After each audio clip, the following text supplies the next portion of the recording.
welcome to Kelly and Righty. Benty is here on the weekend at which Arsenal have discovered a brand new striker. In Mikel Moreno, we trust.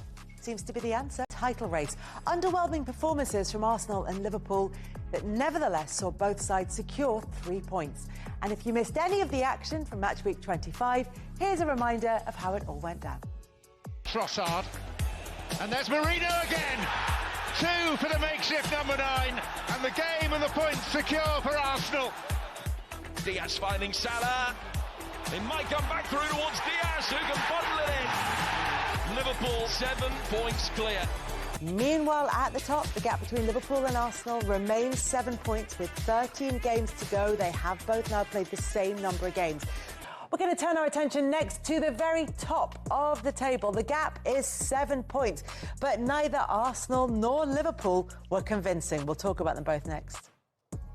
This is how the very top of the Premier League table looks with 25 games played. That means there are 13 left to go. Liverpool have a 7-point advantage over Arsenal. They have a plus 36 goal difference should that happen. Remember, these sides will play each other on the 10th of May, very deep into the season with just 2 more games left to play after that. So it's just all bubbling away quite nicely because although that gap is at 7 points at the moment, and that looks like a pretty healthy gap. That was not a convincing performance from Liverpool, and it comes off the back of the defeat by Plymouth in the FA Cup. It comes off the back of that late equaliser in an emotionally exhausting last Merseyside derby at Goodison Park in midweek, and they look like they were running on fumes against Wolves. Do you know, for everything you've just said there, I just feel that's why I feel they're going to be the champions, because they're not playing well and they're still getting results. And I think that's the problem almost at the minute. Doesn't there come a point where results catch up with performances? No, because I feel like their performances will go up again. I think this is just their blip kind of situation. Where, listen, they might get beat here, they might get beat there, but I just feel with Liverpool, the firepower they've got, they're not necessarily playing that well, but they're still getting results. At some point, this is not going to continue. Their performances will go up again. They'll start to play really well again. And they're still winning games, like you say. That's the big thing. The thing is, and I'm trying to inject a note of jeopardy in here, the thing is, this is a big week for Liverpool because they've got the League Cup final to come in March. So their game there has been rescheduled for midweek, this week coming, which is Aston Villa. They're at Aston Villa for that game. At the weekend, they're at the Etihad for Manchester City. And we saw what they just did to Newcastle. Then they've got Newcastle in the Premier League. They've only got one Premier League game in the whole of March. That's the one against Southampton because they've got the League Cup final. And then it's a Merseyside derby. And yes, this one is at Anfield, so it doesn't come with quite that emotional kind of chaos that we saw in the one at Goodison. They're not easy. I mean, OK, Southampton at home, you would think with Southampton's performances this season should be all right. They are not an easy run of fixtures between now and the beginning of April. No, they're not. But like what Benty alluded to, they're winning games when they're not playing that well. Yeah. And that's what the best teams do. That's how teams historically have won the Premier League. Winning 1-0, a win's a win. But I think this Liverpool team, like I've said it many times on this show and on Team Talks as well, like Mo Salah, like the guy's a joke.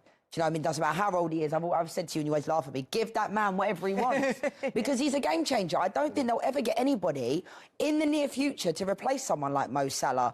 So I think, you know, this Liverpool team, they play like champions at times. They've got Gakpo, their strength in depth is unbelievable. When Jota's injured, there's Darwin Núñez, you know, he's not at his best, but they still have that quality. McAllister, like the quality they have, and Virgil van Dijk's having a great season as well. So I think they can win those games. I do. I think what you see what Arne Slot's done, they haven't skipped a beat since Jurgen Klopp left, have they, really? I mean, if anything, they've kind of taken it to another level, but then at the detriment of Man City. Also, I'm sure Jurgen Klopp's thinking I should have left next year because, you know, the fact that City have had this blip that they're having, no one saw that coming. And then it's down to Arsenal to kind of push them all the way. Do you know what, my only thing with Liverpool, I think for me the key, and you're right, Salah, I mean, the goals he scored is Virgil. I just feel if they lost Virgil to injuries or the contract or that type of situation, the injury is probably the big thing. I just don't think Liverpool fans would feel as comfortable if it's... And listen, Kwanzaa's good young talent, Gomez, Kanate, all good players in their own right, but you put Virgil next to anybody and they're going to be calm. You take him out of it and you've just got those two, that's where I think... and I think that's the reason why you have to keep that jeopardy in there. Also, the fact that Liverpool against Wolves, it almost was as if 2-0 was too easy. They started coasting. They were like a horse that gets to the front and then starts to idle in front and actually needs to be challenged to go again. What I think really did vindicate Arne Slot is he had a lot of criticism for the side he played against Plymouth. But if you think about when the original Everton game was postponed in December and last week's game against Everton, they played twice a week for 8 out of those 9 weeks. And when you look at Everton's energy levels in that game and the way that Everton came back, they kept going all the way to the end. Had he gone strong in that Plymouth game, those players would not have had the legs to live with Everton in that emotionally chaotic game, as you were saying. And then I was looking at the fixtures coming up. You had Everton on Wednesday, you had Wolves on Sunday, you've got Villa on Wednesday, you've got Manchester City 4 days later after that. I mean, the games are coming thick and fast for them. And Slot is absolutely right to manage the squad the way that he's managed it so that they can cope. Otherwise, you're adding another element of jeopardy, chasing a 4-timer that Liverpool have gone for before and failed to do. Why would you do that when you can actually maximise your potential to stay top of the league and stop at the Champions League? And as much as we look ahead to the City game at the weekend, and Liverpool will have played Aston Villa at Villa Park in midweek, Manchester City will have played Real Madrid at the Bernabeu in the Champions League, and then all the last 16 games come into play after that for both Liverpool and for Arsenal. And actually, are Arsenal, to answer the question of whether or not Arsenal are placed well in order to challenge Liverpool should they wobble, because the question is whether Liverpool will be able to catch breath in order to raise the level of their performances. Over the last 15 games, their record is exactly the same. Their goal difference is exactly the same. So if Liverpool dip and Arsenal improve, then that's where the gap can start to close, which could set us up for a huge game. And we're all looking towards the 10th of May. We're all looking towards that. Where Arsenal could really make it the most of this is the clean sheet record. 2 in their last 2 games now. They're starting to get defensively strong again. If they can nick goals 1-0s now, 1-0s. They don't need to be explosive. Even if, exactly. Go back to their strengths. They could take it all the way. Liverpool are conceding each of their last 4 home games. They're not as I know we've been nice about Virgil and all that, but Konate wasn't that convincing against Wolves. Quanta's been in and out. There are deficiencies in that back line and they give opposition teams a chance. Villa look as though they can score goals again as well. The jeopardy's there. Do you know what it is for Arsenal? I just do think, obviously, Mika Moreno coming on, scoring the 2 goals was huge. Arsenal so many times this season, and certainly without a recognised centre forward now, Havertz is not there, Saka's not too far away. There's games where they're really tight and they just haven't managed to find that spark for someone to step up and get that goal. Well, they've got Sterling and Trossard in there and Nwaneri. Look at them. Look at the teams that they've. I mean, look, there was the League Cup game against Newcastle, and that was done over the 2 legs. But look at those results in there.